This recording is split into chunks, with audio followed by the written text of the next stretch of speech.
قاسم بن حسن امام حسن کے بیٹے تھے. وہ جب میدان میں جانے لگے تو امام حسین نے کہا نہیں بھائی تو نہیں جائے گا، تو میرے بھائی کی نشانی ہے. اسلامک بیانات اور کلام سننے کے لیے ہماری چینل رضوی قیوم کو سبسکرائب کریں. جزاک اللہ. میں جاؤں گا. تو حضرت قاسم بن حسن نے ایک تعویذ کھول کے دیا کہ ابا جی میرے والد نے کہا تھا جب بڑی مشکل آ جائے تو تعویذ کھول کے دیکھنا. تو آج بڑی مشکل آئی ہے تو میں نے تعویذ کھولا ہے، تو یہ دیکھیں کیا لکھا ہے.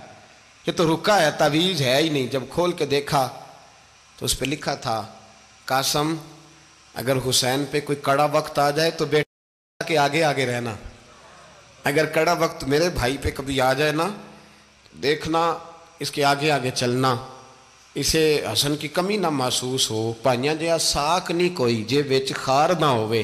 سیدنا امام حسین پہلی دفعہ کربلا میں اس وقت روئے جب یہ رکا. آپ نے دیکھا تو فرمایا ٹھیک ہے اگر حسن کی یہ وصیت ہے تو میں نے زندگی میں اگر ان کی ہر بات مانی ہے اب بھی مانوں گا، تمہیں اجازت ہے. جناب قاسم بن حسن 16 سال کا جوان جب میدان میں نکلے تو ہائے ہائے پتہ نہیں کہاں سے آ گئی ہے. امام قاسم بن حسن جب میدان میں نکلے تو تبری سے لے کر علامہ ابو الاسناد صاحب سب کو پڑھ کے تو دیکھو.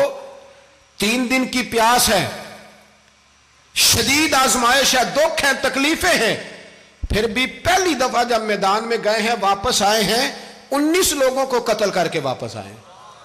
19 لوگوں کو ایک بار میں حضرت ایسے ہی تماشا بنا دیا ہے. مظلوم تھے وہ تو رو رہے تھے. ہر مقرر یہ کہہ رہا ہے کہ وہ تو بار بار کہ ابا پانی مل جائے، پانی آ جائے، ترس گئے. خدا کا خوف کرو، یہ دلیر لوگ تھے. ان کی باتیں آج بھی پڑھ کے دلیری پیدا ہوتی ہے، دلیری پیدا ہوتی ہے، دلیری. سناؤ قصہ خیبر کو تمامی اپنے بچوں کو. علی کی داستان سن کے دلوں سے ڈر نکلتا ہے. علی کی داستان سن کے دلوں سے یہ جو بچے ڈر رہے ہیں نا وہ چمگادڑ آ گئی، کاکروچ آ گیا، یہ خوف نکل جائے گا اگر حضرت قاسم بن حسن کی بات سنیں گے. درجنوں لوگ آپ نے قتل کیے. ایک دفعہ آئے کہا چاچا یزید کا لشکر تو بڑا بزدل ہے، اگر چند قطرے پانی میرے حلق سے گزرے تو میں سارے کاٹ کے لے آؤں گا آپ کے پاس، چند قطرے. لیکن تھوڑی دیر گزری عمر بن سعد کہنے لگا اکیلے اکیلے جاؤ گے تو علی کا پوتا ہے یہ سب کو مار دے گا، کٹھے جاؤ. چاروں جانب سے تیر برسے، ایک تیر لگا آ کے گردن کے پیچھے. بس جناب سیدنا قاسم بن حسن گھوڑے سے نیچے گرے تو جناب زینب حوصلہ کر کے آنسو سمیٹ کے کہنے لگی میں دیکھ رہی ہوں پردے کے پیچھے سے حسین میرے بھائی کا بیٹا گر گیا ہے، جا اسے اٹھا کے لا. حضرت امام حسین ان کو اٹھا کے لائے تو امام حسین نے سینے سے لگایا ہوا تھا تو ان کے پیر، ان کا قد لگتا تھا امام حسین سے زیادہ ہے. اٹھا کے لایا، لٹا دیا گیا. امام حسین کے اپنے بڑے بیٹے میدان میں نکلنے کو، علی اکبر نام ہے، جب جن لوگوں نے حضور کو نہیں دیکھا تھا وہ جب کہتے نا ہم نے نبی پاک کا دیدار نہیں کیا تو بتاؤ کس طرح کے تھے، تو بتایا جاتا تھا کہ جناب علی اکبر کا دیدار کرو، ہم شبیہ مصطفیٰ. اور جب وہ گلیوں میں نکلتے تھے تو عورتیں چھتوں پہ چڑھ جاتی تھیں. جناب علی اکبر رضی اللہ تعالیٰ عنہ تلوار لے کے میدان میں نکلے. جوان بیٹے دینے بڑے مشکل. او یارو رٹا کیا ہے یہ تو بتاؤ کہ ظالم آدمی حکمران ہے. یار یہ رٹا ہے، ایک ظالم کا رستہ روکنا ہے. اس رٹے کے لیے ہم شبیہ مصطفیٰ جناب سیدنا امام علی اکبر میدان میں نکلے، بڑے لوگ مارے، بڑے. پھر ایک تیر ان کے بھی گلے میں لگا اور جب وہ گرے نا زمین پہ تو حضرت امام حسین دوڑ کے آئے، دوڑ کے، اور جب تشریف لائے تو ان کے گلے سے تیر کھینچا تو ایک جملہ لکھا ہے صاحب تبری نے، اس نے حد کر دی. کہنے لگے تیر کھینچا تو امام حسین کی آنکھوں میں آنسو آئے. کہنے لگے کاش جناب ابراہیم آج میرے سامنے ہوتے تو میں انہیں کہتا کہ آپ نے تو بیٹا ذبح کرتے وقت آنکھوں پہ پٹی باندھی تھی، دیکھو میں کھلی آنکھوں سے بچے ذبح کر رہا ہوں، کھلی آنکھوں. کاش جناب ابراہیم خلیل ہوتے تو انہیں کہتا. جناب علی اکبر بھی شہید ہوئے. حضرت علی اصغر کو تو اچانک اٹھایا تھا امام حسین، باہر نکلے تو گردن پہ تیر لگا تو 6 مہینے کا بچہ وہ بھی شہید ہوا. خون اچھالا آسمان کی طرف تو کہا مولا دیکھ لے میں نے 6 مہینے والا بھی نہیں بچایا، وہ بھی دے دیا ہے.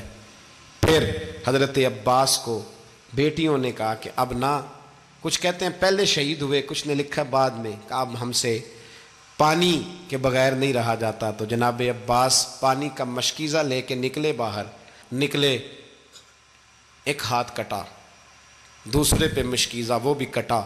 دیکھ لو میں پس منظر پہ ہوں ابھی تک، میں بتا رہا ہوں کہ جہاد کس کے خلاف تھا؟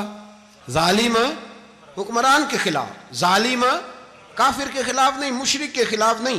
حضرت امام حسین رضی اللہ تعالیٰ عنہ نے ہر جگہ ایک ہی بات کی کہ یزید شرابی ہے تو بچے کٹوا دوں گا، شرابی کو ووٹ۔ یہ ایک نہیں، ہر کتاب میں یہی لکھا، ہر کتاب میں، اور ہر مسلک کی کتاب۔ یزید چونکہ مجرے دیکھتا ہے، رنڈیوں کا ناچ دیکھتا ہے، بچے کٹوا دوں گا، اس کے ہاتھ میں ہاتھ۔ امام حسین نے فرمایا چونکہ اللہ کی حدوں کو توڑتا ہے، حقوق اللہ پامال کرتا ہے، حدود اللہ، بچے کٹوا دوں گا لیکن اس کے ہاتھ میں ہاتھ۔ سارا دن خود مجرا دیکھنا اور 10 محرم کو 2 دیگیں پکا کے حسینی بن جانا، سارا سال خود گند مند کرنا، شرابیوں کے ساتھ رہنا، اور 10 محرم کو 2 آنسو بہا کے یاد رکھنا۔ میں ہمیشہ کہتا ہوں، پھر کہہ رہا ہوں، جس کے موبائل میں گندے گانے ہیں، گند دیکھتا ہے، شرابی کبابی کا سپورٹر ہے، ووٹر ہے، یا مجرے دیکھتا ہے آتا جاتا ہے، وہ یاد رکھے قیامت میں امام حسین کا ہاتھ ہوگا، اس کا گریبان ہوگا۔ ہم سے نہ رقم ہوں گے قصید یزید کے، ہم لوگ تو حسین کے سیرت نگار۔ حضرت عباس کا بازو کٹا، پھر پانی تو بھر لیا تھا، لا نہ سکے، پھر گردن کٹی تو شہید ہوئے۔ بچوں کی بھی شہادت ہوئی، پر جب ان کا لاشا اٹھایا تو امام حسین کہنے لگے مولا اب نہ حسین کی کمر کمزور ہو گئی ہے، اب کمزور ہو۔ اور بھائی ایک میت ہو جائے تو 4-5 دن تو پوری آنکھیں نہیں کھلتی، کیسا جری خاندان ہے۔ تھوڑی دیر گزری تو امام علی مقام نے پٹکا باندھا، سر پہ دستار باندھی، مولا علی کی تلوار پکڑی، نبی پاک کا امامہ باندھا، اور گھوڑے پہ سوار ہوئے تو کہنے لگے زینب گھر تیرے حوالے اور میں اللہ کے حوالے، گھر تیرے حوالے اور میں۔ اور پھر امام حسین نکلے، امام علی مقام نکلے۔ راوی کہتے ہیں کہ یہ جلوہ پہلے بھی بڑے سونے تھے، پر آج جو رنگ دیکھا وہ کبھی نہیں دیکھا۔ کیا انداز تھا، جدھر جاتے نعرہ لگاتے تو حد ہو جاتے۔ اتنے لوگ امام حسین نے کاٹے، اتنے کاٹے، پھر واپس پلٹ کے آئے اور کہنے لگے زینب ذرا پردے کے پیچھے سے دیکھ تو صحیح میری بہن، ان بزدلوں کو جرت ہی نہیں ہو رہی حسین کے مقابلے میں آنے، ایک دوسرے کو دھکا دیتے، تو جا تو جا۔ پھر اکٹھے وار ہوئے۔ یہ کون ہے کٹا ہوا، لباس ہے پھٹا ہوا، یہ بال یقین حسین ہے، نبی کا نور عین ہے۔ پھر چاروں جانب سے تیر برسے تو امام علی مقام چونکہ نماز کا وقت ہو گیا تھا، اترے گھوڑے سے، خون بہہ رہا تھا، گرم ترین ریت سے تیمم کیا، سر سجدے میں رکھا، اور جب شمر آپ کی گردن کاٹنے لگا تو کہنے لگے ٹھہر جا ذرا رب سے ایک بات کر لینے دے۔ اور پھر بولے امام حسین، کہنے لگے مالک تو اب بتا کہ حسین سے راضی ہے کہ ناراض ہے، تو بتا۔ تو پھر ایک آواز آئی، یا ایتھا النفس مطمئنہ ارجعی الی ربک راضیۃ مرضیہ، فرمایا نفس مطمئنہ واپس آ جا، تو اللہ سے راضی ہے، اللہ تجھ سے راضی۔ امام حسین وہاں شہید ہو گئے۔ اب یہ قافلہ امام حسین کا سر کاٹ، ذرا دیکھنا غور کرنا، سر کاٹ کے نیزے پہ رکھا ہے، جسم کربلا میں پڑا ہے،